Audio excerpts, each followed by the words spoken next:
Het is vrijdag 29 augustus. We zijn hier op het feestje van Julie Lumens. En we hebben zojuist gezellig gezongen. Maar ik ben bang dat we nu voor Mark Ruiters van Ich en die Anger 2, doe stomme klappel, waarom nomineerst u ons? Dat we toch ons verplichting moeten volmaken. Maar voordat we dat doen, en we hebben een paar, de 12 apostelen hebben we hier jongen staan, gaan we ook nog een paar andere nomineren.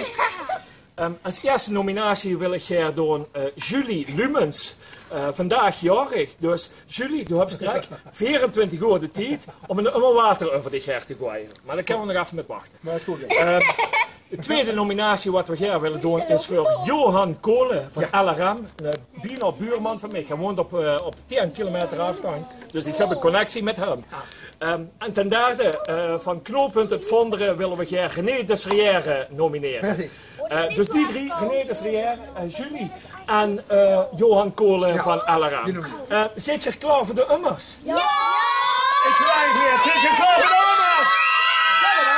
We tellen het 1, 2 en op 3 gaat je gooien.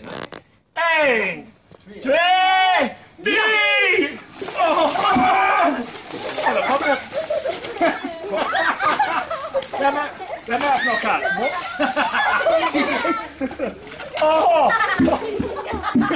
Nou.